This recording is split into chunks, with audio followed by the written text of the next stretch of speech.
नमस्कार विद्यार्थी मित्रांनो, पुन्हा एकदा स्वागत आहे आपल्या चॅनलवर। मित्रांनो, या व्हिडिओमध्ये आपण इयत्ता 12वी सहकार मधील प्रकरण 4 महाराष्ट्र सहकारी संस्था कायदा 1960 या प्रकरणावर आधारित स्वाध्याय पाहणार आहोत। त्यामुळे व्हिडिओ महत्त्वाचा आहे, व्हिडिओ शेवटपर्यंत पहा आणि या चॅनलवर जर आपण नवीन असाल तर चॅनलला सबस्क्राइब करा। चला तर व्हिडिओला सुरुवात करूया। प्रश्न पहिला अ दिलेला आहे। खालील दिलेल्या पर्यायांमधून योग्य पर्याय निवडून विधाने पुन्हा लिहा।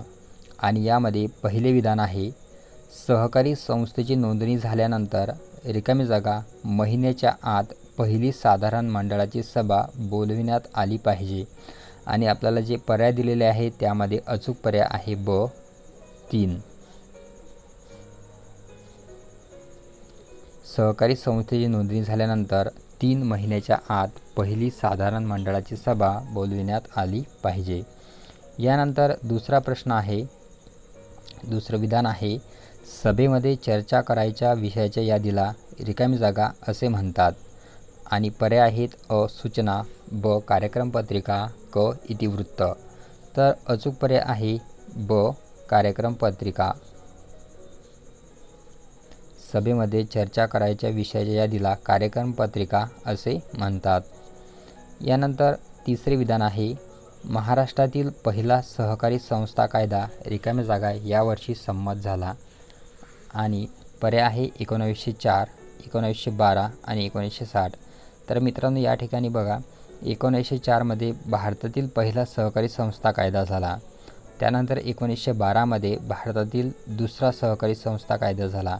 तर महाराष्ट्राचा जर विचार करायचा म्हटला तर महाराष्ट्रातील पहिला सहकारी संस्था कायदा हा 1960 मध्ये झालेला आहे। यानंतर पुढील विधान आहे, चौथे विधान, सहकारी संस्थेचे भांडवल उभारणीचे प्रमुख वित्तीय साधन रिकामी जागा होय। आणि जे पर्याय दिलेले आहेत त्या पर्यायामध्ये अचूक पर्याय आहे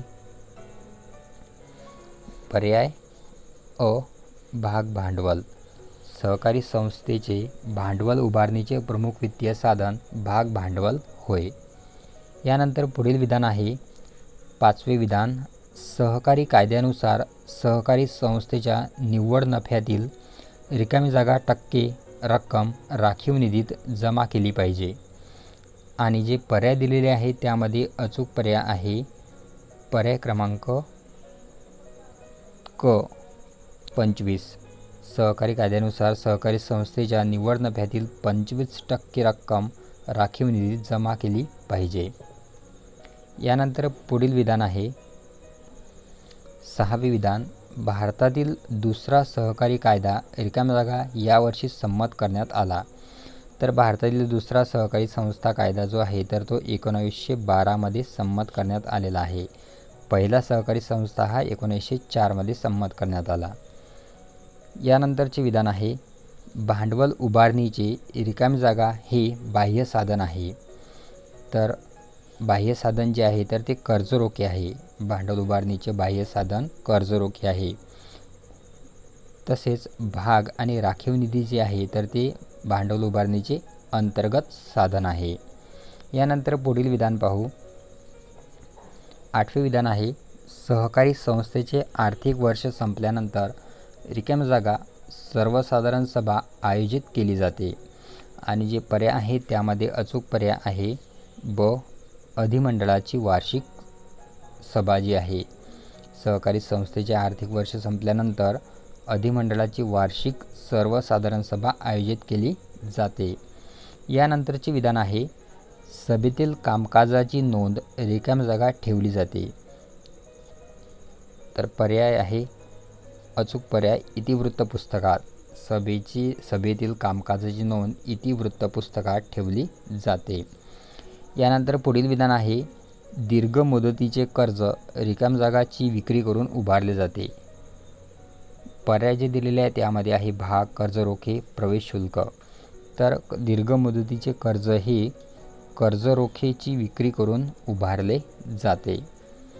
यानंतरचे विधान आहे, सहकारी संस्थेचे आर्थिक वर्ष रिकाम्या जागा रोजी संपते। तर सहकारी संस्थेचे आर्थिक वर्ष हे 31 मार्च रोजी संपते. यानंतर पुढील विधान आहे 12वे विधान. केवळ विशिष्ट हेतूसाठी जी सभा बोलविली जाते तिला रिकामी जागा सभा असे म्हणतात. आणि पर्याय आहेत अ. पहिली सर्वसाधारण, ब. अधिमंडळाची विशेष आणि क. अधिमंडळाची वार्षिक. तर यामध्ये अचूक पर्याय आहे ब. अधिमंडळाची विशेष सभा. केवळ विशिष्ट हेतूसाठी जी सभा बोलवली जाते तिला अधिमंडळाची विशेष सभा असे म्हणतात. यानंतर पुढचे विधान आहे पहिली सर्वसाधारण सभा रिकाम्या जागा बोलवितो. तर पहिली जी सर्वसाधारण सभा असते तर ती प्रवर्तक बोलवित असतात, म्हणून या ठिकाणी अचूक पर्याय आहे ब. प्रवर्तक. तर अशा प्रकारे पहिला जो प्रश्न आहे तो संपलेला आहे. यानंतर दुसरा प्रश्न आपण पाहू. ब प्रश्न आहे योग्य जोड्या जुळवा.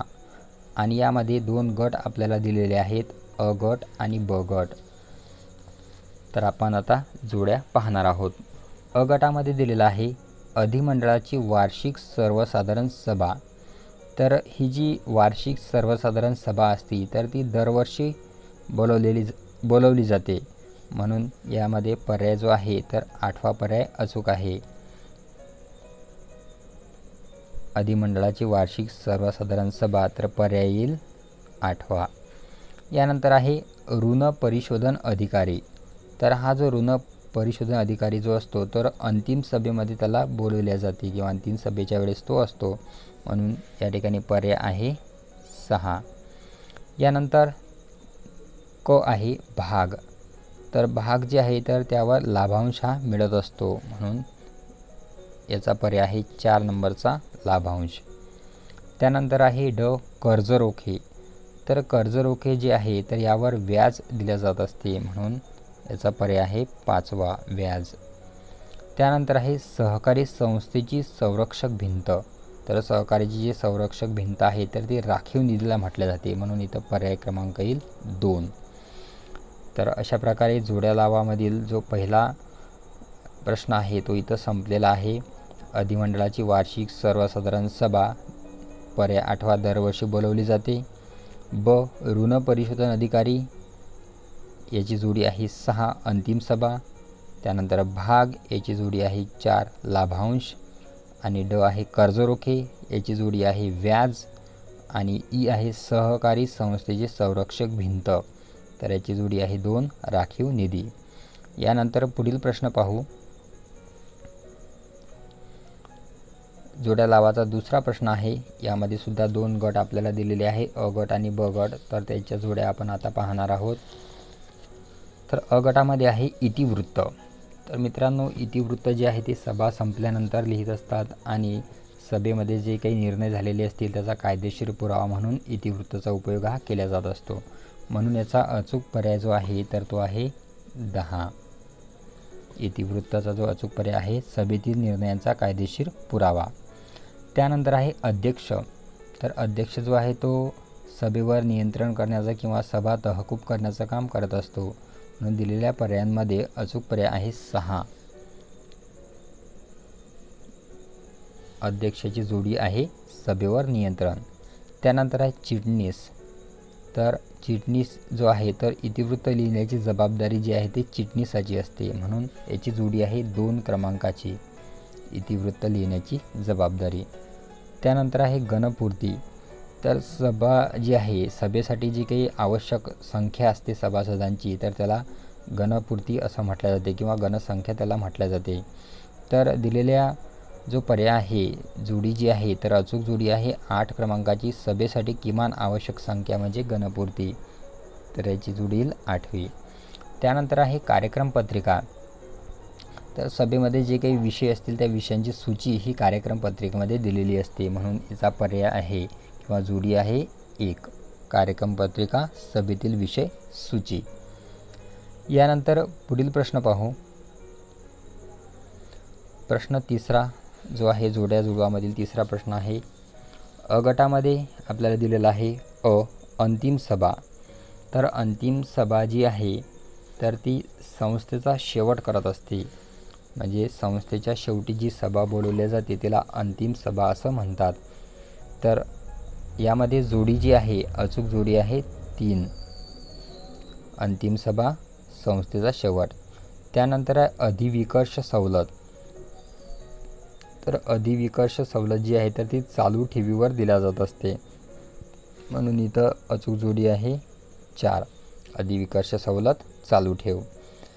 त्यानंतर महाराष्ट्र सहकारी संस्था कायदा हा झालेला आपल्याला माहीतच आहे 1960, म्हणून याचा जोडी जी आहे 10व्या क्रमांकाची आहे. त्यानंतर अधिमंडळाची विशेष सभा. तर अधिमंडळाची विशेष सभा जी आहे तर विशेष मागणी करून किंवा सभासदांच्या विशेष मागणीवरून जी सभा बोलवली जाते तर तिला अधिमंडळाची विशेष सभा असं म्हणतात. म्हणून दिलेले जे आपल्याला जोड्या आहेत, पर्याय आहेत, त्यामध्ये पर्याय क्रमांक 7 जो आहे तर तो योग्य आहे. म्हणून या ठिकाणी अधिमंडळाची विशेष सभा क्रमांक 7, सभासदांच्या मागणीवरून. त्यानंतर ई आहे भाग भांडवल. तर भाग भांडवल जे आहे ते संस्थेचे अंतर्गत साधन आहे, म्हणून इथं येईल 6. अंतिम सभा, संस्थेचा शेवट. अधिविकर्ष सवलत, चालू ठेव. महाराष्ट्र सहकारी संस्था कायदा 1960. अधिमंडळाची विशेष सभा, सभासदांच्या मागणीवरून. भाग भांडवल, अंतर्गत साधन. तर अशा प्रकारे जोड्या लावामधील जो तिसरा प्रश्न आहे तो सुद्धा या ठिकाणी पूर्ण झालेला आहे. यानंतर आता पुढील प्रश्न पाहू.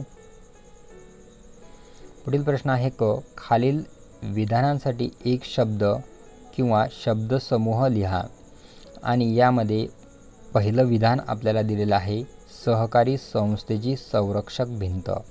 तर मित्रांनो, सहकारी संस्थेची संरक्षक भिंत जी आहे तर राखीव निधीला म्हटले जाते, म्हणून याचं उत्तर येईल राखीव निधी.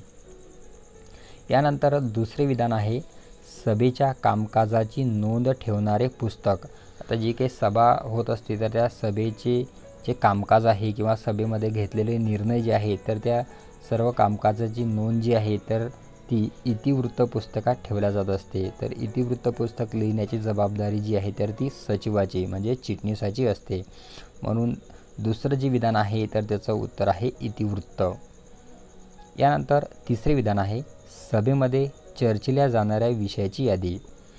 तर सभेमध्ये कुठल्या विषयांची चर्चा होणार आहे तर याची जी रूपरेषा आहे तर ती कार्यक्रम पत्रिकेमध्ये दिलेली असते, म्हणून तिसरं जे विधान आहे त्याचं उत्तर येईल कार्यक्रम पत्रिका.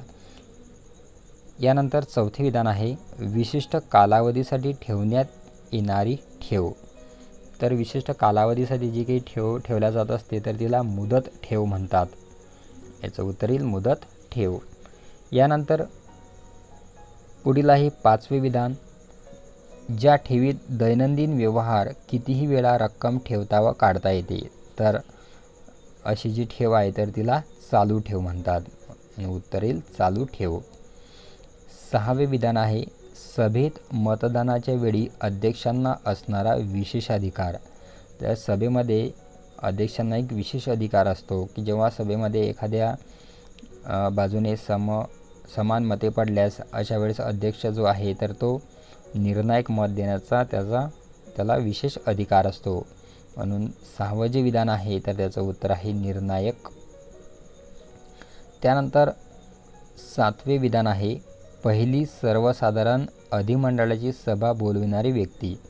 तर जी संस्थेची पहिली सर्वसाधारण सभा असते तर ती बोलणारी जी व्यक्ती आहे तर ती प्रवर्तक आहे, कारण प्रवर्तक हा सहकारी संस्थेची पहिली सर्वसाधारण सभा बोलवित असतो, म्हणून सातव्याचं उत्तर आहे प्रवर्तक.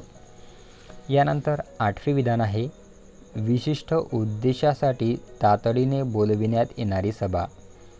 जर जी सभा सभासदांच्या मागणीवरून बोलवण्यात येते तर तिला अधिमंडळाची विशेष सभा म्हणतात, की जी एखाद्या तातडीच्या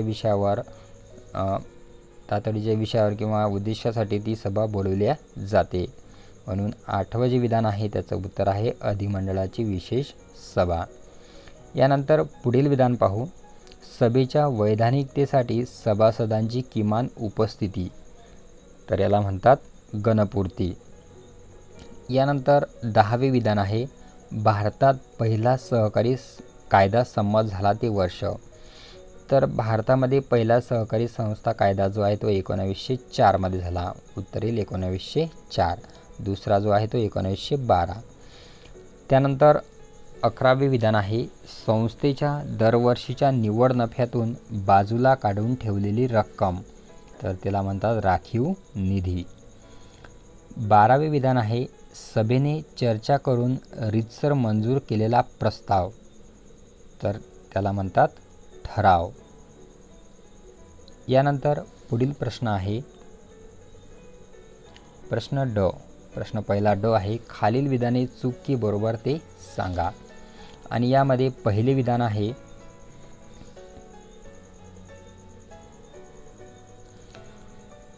सर्व सहकारी संस्थांना कर्जरोखे विक्रीतून भांडवल उभारता येते, तर हे विधान बरोबर आहे.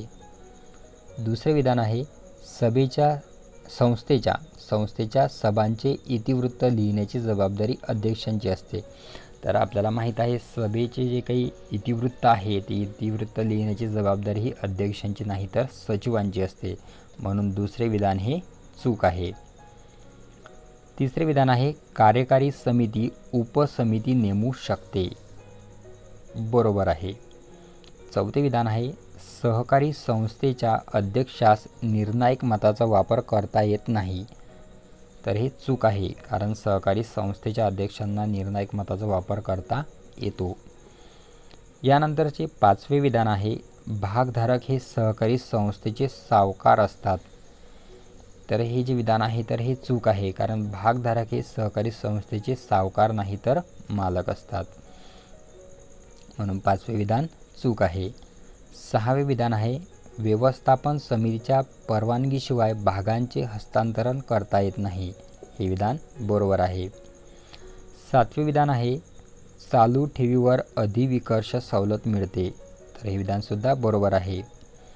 8वे विधान आहे, महाराष्ट्रातील सहकारी संस्थांची नोंदणी सहकारी कायदा 1904 नुसार होते, तर हे विधान चूक आहे, कारण महाराष्ट्रातील जो पहिला सहकारी संस्था कायदा हा 1960 मध्ये झाला आणि त्या कायद्यानुसारच संस्थांची नोंदणीही होत असते, म्हणून 8वे विधान हे चूक आहे. 9वे विधान आहे, महाराष्ट्रातील पहिला सहकारी संस्था कायदा 1904 मध्ये पास झाला, तर हे विधान चूक आहे. महाराष्ट्रातील पहिला सहकारी संस्था कायदा 1960 मध्ये पास झाला. यानंतरचे विधान आहे 10वे, सभा चालू झाल्यानंतर गणपूर्तीची आवश्यकता नसते, तर हे विधान चूक आहे, कारण सभेसाठी गणपूर्तीची आवश्यकता असते. यानंतर पुढील विधान आहे 11वे विधान आहे, भाग भांडवल हे भांडवल उभारणीचे बाह्य साधन आहे, तर हे विधान चूक आहे. यानंतर पुढील विधान आहे, विशेष अधिमंडळाची सभा बोलविण्याचा अधिकार फक्त कार्यकारी समितीस असतो, तर हे विधान चूक आहे. पुढचे विधान आहे, सन 1919 या वर्षी सहकार हा विषय केंद्र सरकारकडून राज्य सरकारकडे वर्ग करण्यात आला, हे विधानसुद्धा बरोबर आहे. 14वे विधान आहे, सहकारी संस्थेला राखीव निधी ठेवणे बंधनकारक आहे, तर हे विधानसुद्धा बरोबर आहे. यानंतर पुढील प्रश्न पाहू. प्रश्न पहिला ई आपल्याला दिलेला आहे, खालील विधाने पूर्ण करा. आणि यामध्ये पहिलं विधान आहे, 2 अधिमंडळांच्या वार्षिक सभांच्या मधल्या काळात होणाऱ्या सभेस रिकाम्या जागा म्हणतात. तर 2 मंडळांच्या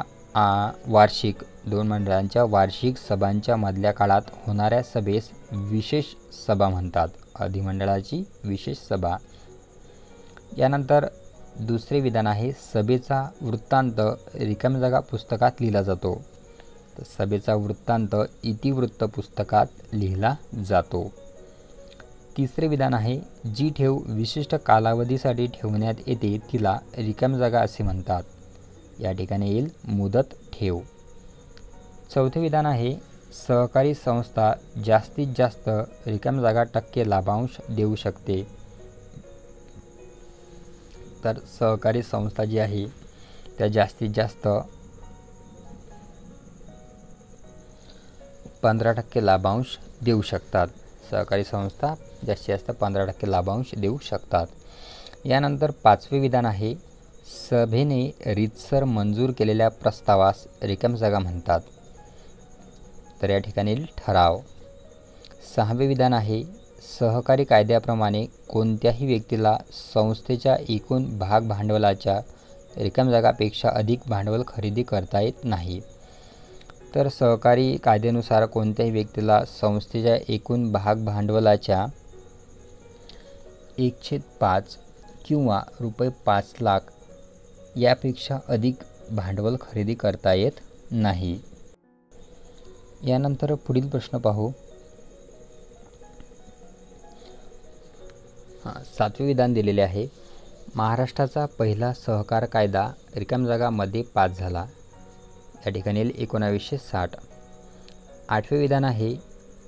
अधिमंडळाच्या वार्षिक सभेची सूचना सभासदांना रिकाम्या जागा दिवस अगोदर देणे आवश्यक असते. तर या ठिकाणी येईल 14. 9वे विधान आहे. सहकारी संस्थेचे रिकाम्या जागा हे प्रमुख वित्तीय साधन आहे.